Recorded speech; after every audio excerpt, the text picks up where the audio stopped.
Hey everyone, and welcome to the No DQ live recap of Monday Night Raw for February 10th, 2020. Shout out to everyone in the chat room participating in tonight's live stream. And of course, thank you to everyone for watching, whether it's live or on demand. Shout out to Noah Foster, the Simple Man. Happy birthday, Noah. He left a $5 super chat to start us off here, saying, support No DQ, folks. Thank you very much for that, Noah. I do appreciate it.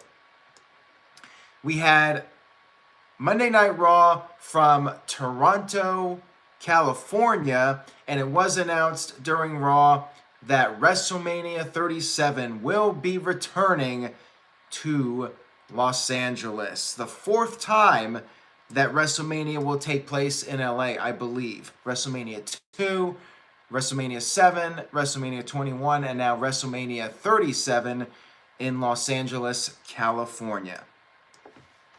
Tom McCarthy with a $2 super chat says, no DQ meetup at WrestleMania 37. Thank you for the super chat, Tom. I am very hopeful. I would love to attend WrestleMania in Los Angeles, but nothing is set in stone just yet. We still got some time. We still got WrestleMania 36 to deal with first, and then we could start talking about plans for WrestleMania 37. Let's go ahead and get started with Raw. We had the introduction with the pyro. We had Seth Rollins and his disciples kick off the show. Rollins talked about how the Messiah name has grown on him. He showed footage from last week and talked about how Kevin Owens and the Viking Raiders cost him his chance at fighting Brock Lesnar for the WWE Championship. Kevin Owens then came out and said that he wants to fight and he's not alone. This led to the Viking Raiders coming out, and the three of them came to the ring. A brawl erupted, and Samoa Joe, gone for exactly one episode of Monday Night Raw, happy he's back, came out behind Rollins and attacked him, choked out Rollins. Murphy, who is no longer Buddy Murphy, and funny story here, Tom Phillips screwed up right away in the first segment. He was describing last week's show and said it was Buddy Murphy, excuse me. So he cannot call him Buddy anymore. He is just Murphy. Murphy got the Owens Stunner, and this set up the main event of the evening, which I'm happy about. I'm glad WWE did not book this 8-man tag team match right after the opening talking segment. I like when it's done this way instead, when you spread these guys out over the course of the 3 hours. I like this format a lot better personally. And by the way, what did you guys think about Seth Rollins' jacket that he was wearing? Owens even made reference to it, saying that Rollins now sounds and looks stupid as hell. I liked it. I thought it was a nice change of pace for Seth Rollins and adds to that whole Monday Night Messiah character. Christopher Mace says he looks like an idiot, but that's the point, guys. Kev Dog says the jacket looks cool, so there you go. We had a commercial for NXT this coming Wednesday. We had Becky Lynch up against Asuka for the Raw Women's Championship. Before the match, Asuka cut a promo in Japanese. Crowd was firmly behind Becky in this match, chanting her name. Kairi Sane was out there. She was getting involved. Becky got distracted. Asuka got the advantage. Later on, Kairi would actually take a bullet for Asuka. Becky jumped off the apron and Kairi pushed Asuka out of the way and took the blow. Becky was pulling out all the stops for this match. She even used the disarm her with the ropes as leverage during the match. Of course, you have to break after 5 or you get DQ'd. Then we had a lot of near falls between the two of them. And finally, Becky won with interestingly enough, the Uranagi, aka the Rock Bottom, to retain her championship.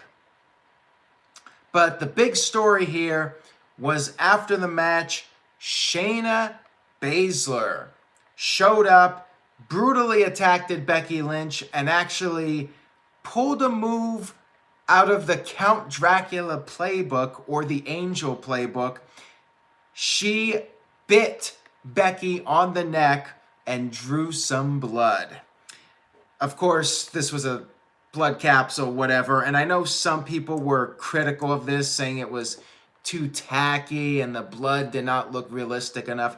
I thought this was great, guys. I thought this was a really strong angle, and it was vicious. This was very non-PG, and it's something different.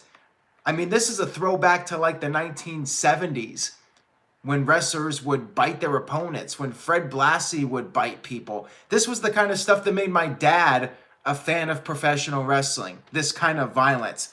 I thought this was a great angle. I loved it. Great way to establish Shayna Baszler on the main roster and make her a threat for Becky Lynch. Very well done. I loved it. And I think the people complaining about this are nitpicking. Just my opinion. This is something different. This is something edgy. And this is ultimately what people want. But yet, they're still the complainers. After the match, Becky was just freaking out, yelling out, Jesus Christ. The medical team came to check on her, and they eventually escorted her to the back. Psycho Jet Black with a $2 super chat. Thank you for that. He says, when will Seth Rollins become WWE champion again? Probably not anytime soon. I don't think as long as Brock Lesnar is WWE champion, Seth Rollins will be in the mix with Lesnar. Now, if Drew McIntyre defeats Lesnar at WrestleMania, I could see Rollins and McIntyre being in a program, and maybe at that point, there could be a chance that Seth Rollins wins the WWE title again. But I don't think it's going to happen anytime soon. And Ken, terminated by Google with a $2 super chat, says, Shayna's bite was better than Shamrock's mouth being busted open. I like the stuff with Shamrock too, when his mouth would start bleeding and the internal bleeding and all that stuff. I liked the segment a lot with Becky and Asuka, and then actually the match with Becky and Asuka, and then the post-match with Shayna Baszler. And by the way, I know people are upset too about Asuka losing. For me, I would not have booked this rematch in the first place because Becky already beat her. So I get that you're beating Asuka again, but at least it was a very competitive match between the two of them, and Asuka was not booked like a scrub against Becky. Let's move on here. We had Mojo Rawley and Riddick Moss against the Street Profits. Street Profits cut a promo before the match, talked about how Mojo is hiding behind Moss. And not only that, but Mojo, prior to coming to WWE, was hiding behind Rob Gronk, whatever his last name is, Rob Gronkowski. You know, the guy who appeared at WrestleMania a couple years ago, the football guy.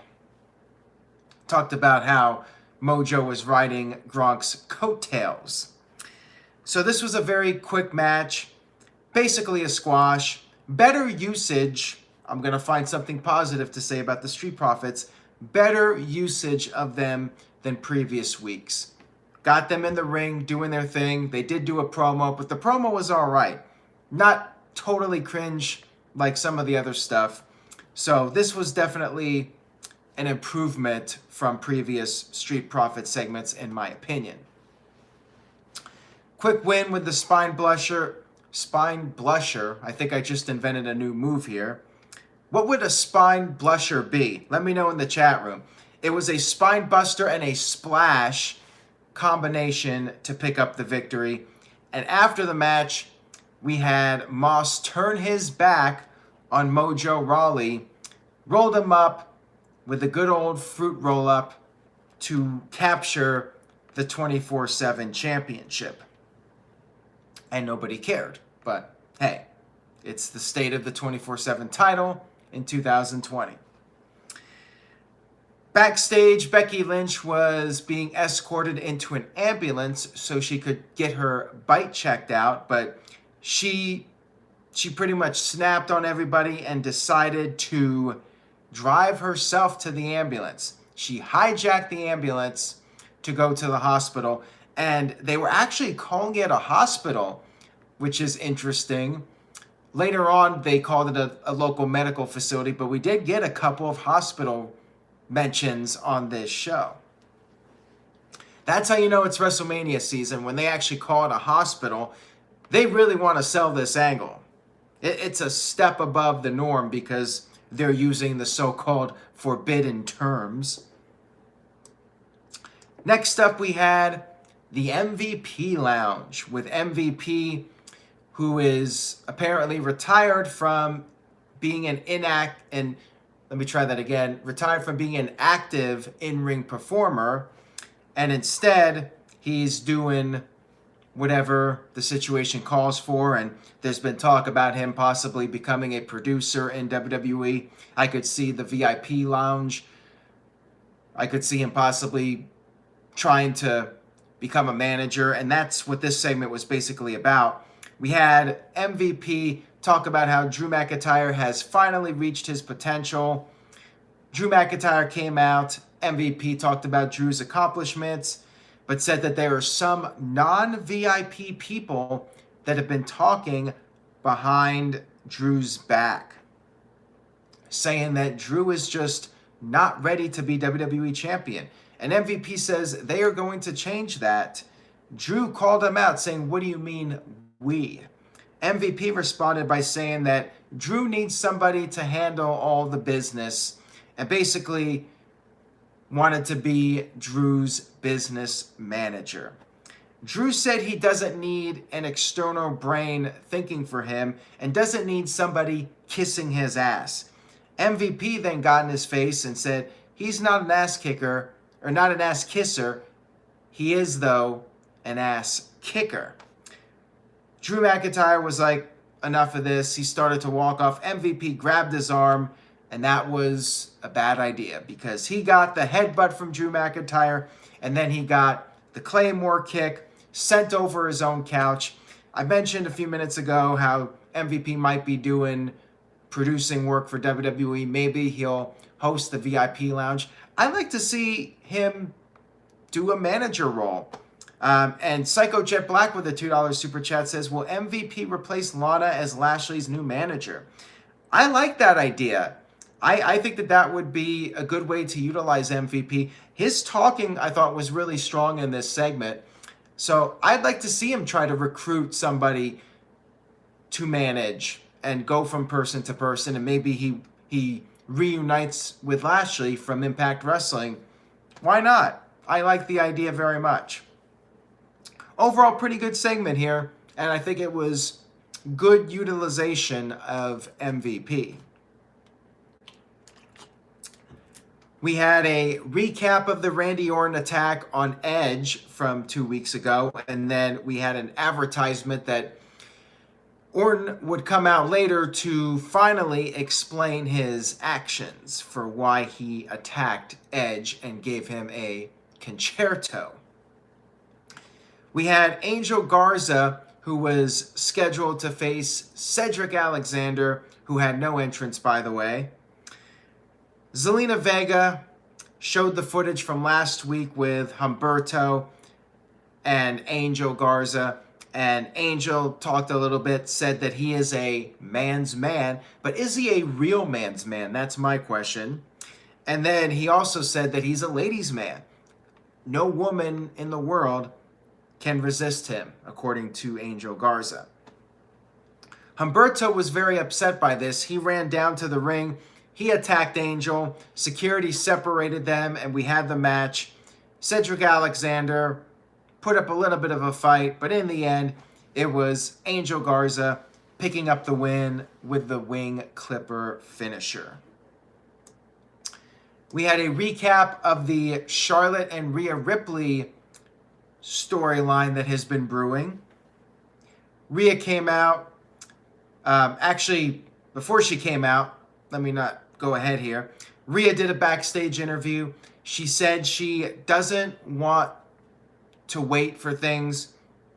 She gets what she wants. She wants an answer from Charlotte. Sarah Logan took exception to this. She confronted Rhea and said she has an issue with Rhea coming to Raw and thinking she can do whatever she wants. Rhea responded by asking, "Who are you?" Then we had a backstage interview with Bobby Lashley and Lana. And Lana talked about how Ricochet stole Lashley's dream. And Lashley is going to beat Brock Lesnar. And then Lesnar can thank him later. We had Sarah Logan come out. She called out Rhea Ripley. She was very upset. Rhea came out, and then there was a match between Rhea Ripley and Sarah Logan. Charlotte came down to the staging area to watch. Very quick match here. Rhea picked up the victory, and then Rhea got on the mic and said she wanted to know Charlotte's answer. And basically, Charlotte responded by saying she doesn't even know if Rhea Ripley will be the NXT champion after Sunday, which of course is the NXT TakeOver Portland pay-per-view. So a little bit of a slow build here, but I'm guessing after TakeOver, we'll start to see things kick into high gear for this storyline. We had a recap of last week with Ricochet and his victory over Seth Rollins and Bobby Lashley. Ricochet cut a promo, talked about how winning the WWE title has been his dream for 17 years. I feel bad for Ricochet because the crowd was chanting Rusev Day when Ricochet was cutting this very heartfelt promo. And Ricochet said Lashley will not stop him from going to Super Showdown and becoming the champion. We had the match, which was actually not that bad. I thought it was pretty solid between Ricochet and Bobby Lashley. Good big man, small man dynamic. And we had the announcers bringing up how Lesnar has struggled with smaller guys. So they're really trying to sell the idea that the smaller guys have perhaps been putting up better fights than the bigger guys. Ricochet beat Lashley clean in the middle with the 630. Where does Lashley go from here? Well, he is going to be in a match coming up very soon at the Super Showdown pay-per-view. We are going to have a gauntlet match for this trophy, you know, for these Saudi Arabia shows. They got to have these matches with the trophies. It's some kind of mountain range in Saudi Arabia. I forgot the name of it, but I believe the 6 competitors, I'm trying to remember. I know Andrade's in it, so he'll be back from suspension. Bobby Lashley's in it. AJ Styles is in it, so one would think that AJ is going to be the odds-on favorite. R-Truth is in it. I don't think he's going to be the odds-on favorite. Eric Rowan is going to be in the match, and I think there's one more person that I'm thinking of that is just not coming to mind right now.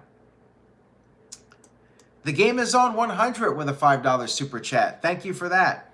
Oh, and Rusev. How could I forget poor Rusev? Thank you for that, Kev Dog. Mansoor is not in it, interestingly enough.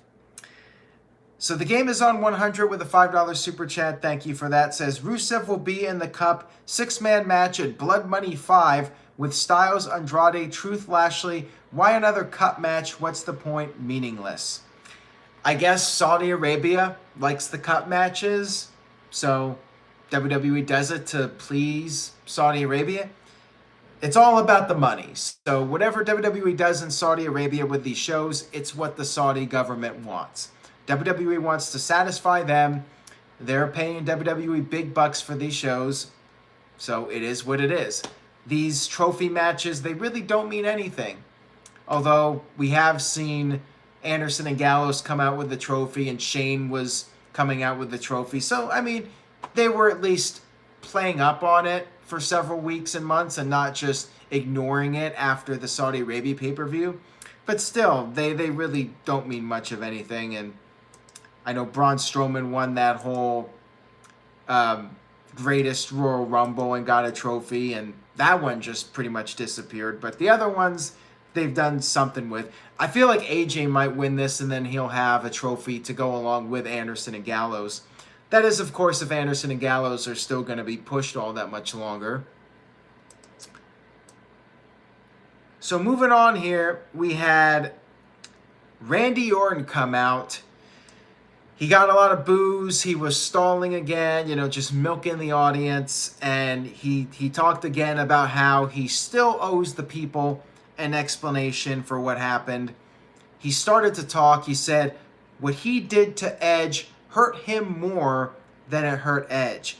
But before he could continue, Matt Hardy came out, and I don't understand, because Randy Orton was starting to explain himself, but Matt Hardy came out and wanted to know why Orton did what he did.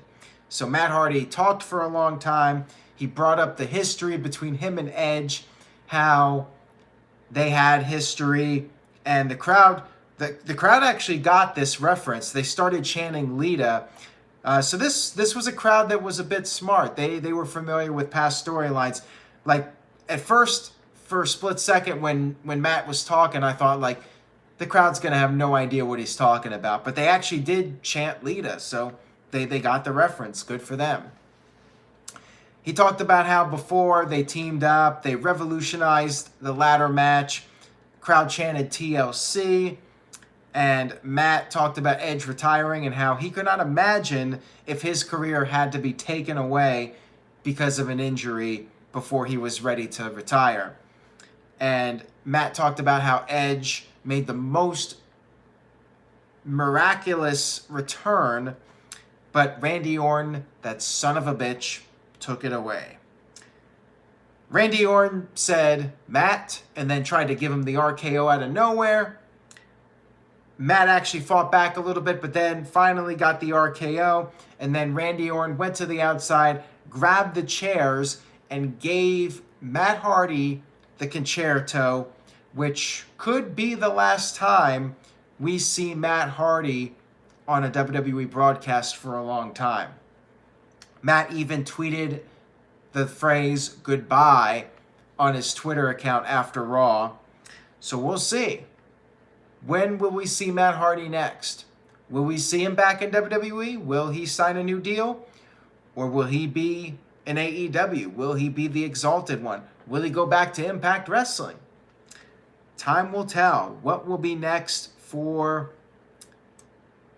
broken Matt Hardy? Ken terminated by Google with a $5 super chat. Thank you for that, Ken. He says, did Matt talk about how Edge and him have a love-hate relationship?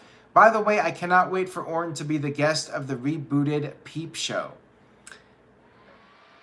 Well, I think WWE should definitely do something with Randy Orton and Christian. To me, that's a no-brainer for a segment. And you could even have Randy Orton threaten Christian, and that's when Edge makes his big return from this little break, to set up the WrestleMania match. And yeah, Matt did talk about their past issues along with their accomplishments together. And Power Packers 90 with a $2 super chat says, I like that Matt mentioned the Tit ladder match. Yes, that was in fact the Tit ladder match, Terry Invitational Tournament, of course. Don't know what you sickos were thinking of. And Josh Mansfield with a $2 super chat says, Randy Orton versus Edge. What match for WrestleMania? Hail Virtue. Hail Virtue. I like it. And thank you for the super chat, Josh. Thank you to Power Packers 90 and Ken as well for the super chats. I don't think they need any gimmick. I think it's best to just let them have a straight up wrestling match. The star power will carry it. You don't need a ladder. You don't need any gimmicks. Just a straight up match for those two. It's Edge's big singles return at WrestleMania. You don't need any gimmicks for that one. And I thought this was another strong segment on the show, by the way. Backstage, we had Ruby Riott interviewed. She talked about how she knows the real Liv Morgan, and talked about how Liv is just nothing more than a little puppy dog follower. We had Aleister Black versus Tazawa, basically a squash match.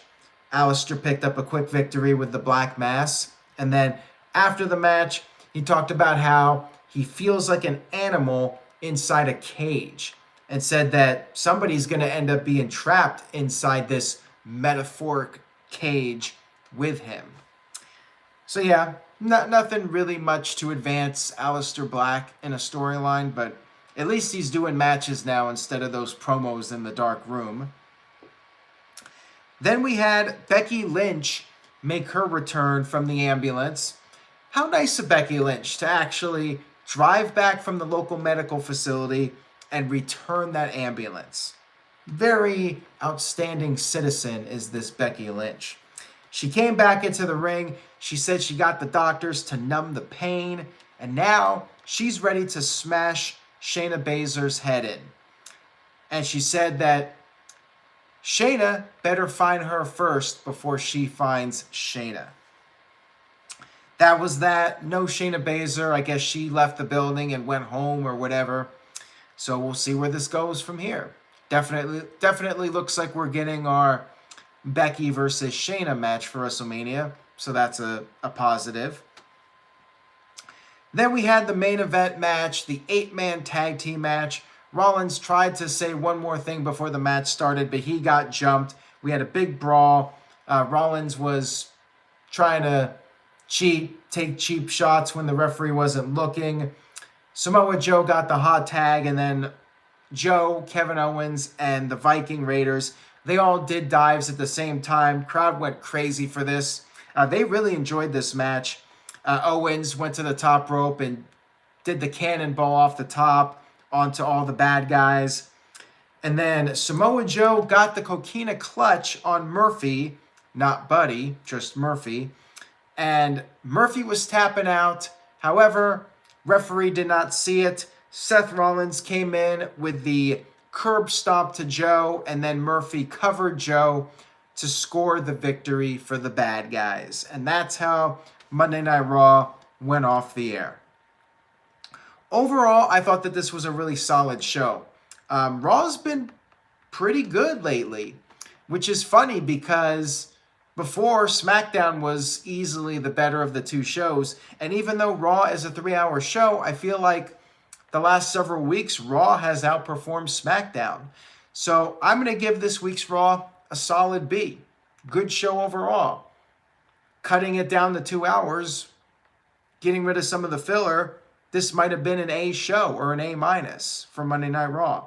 I'm always going to down it a little bit because of the 3 hours, but for a 3-hour Raw, this was pretty good. This was pretty solid.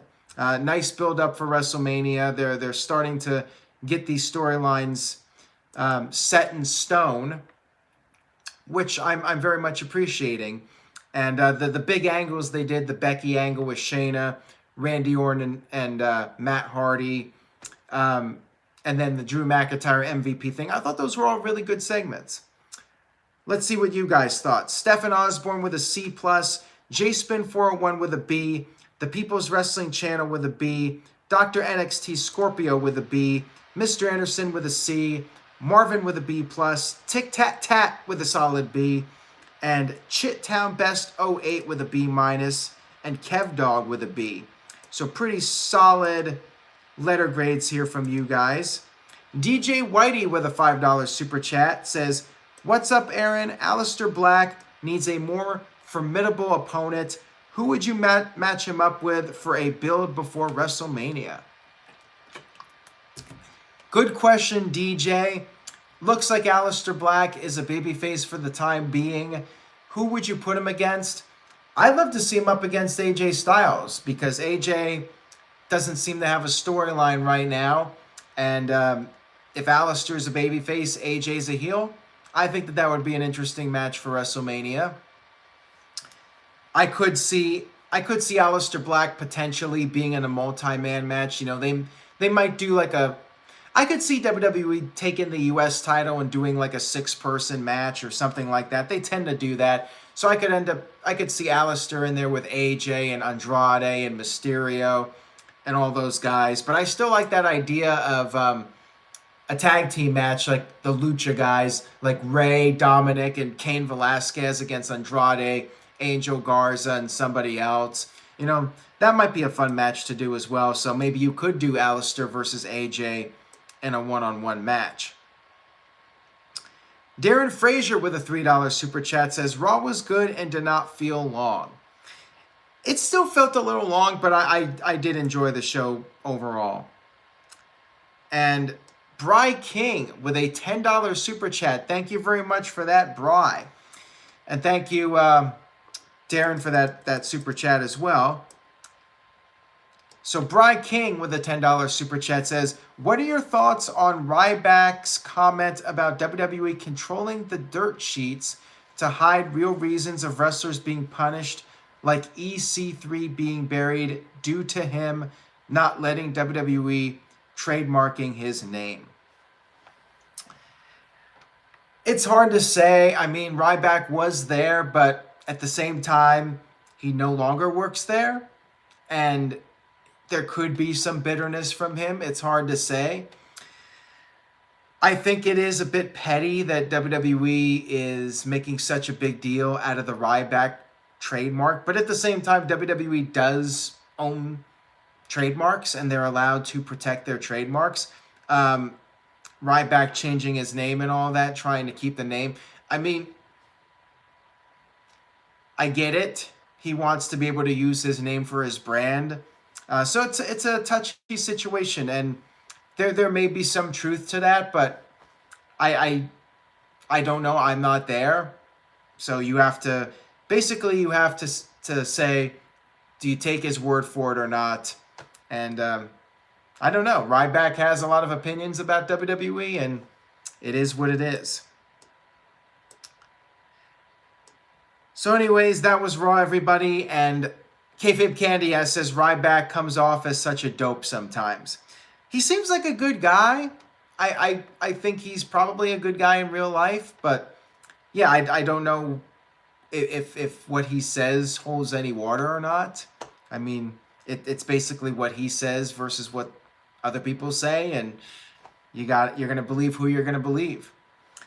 Big Rocker Johnson with a $2 super chat says, who will have a better career, Dominic or Simone?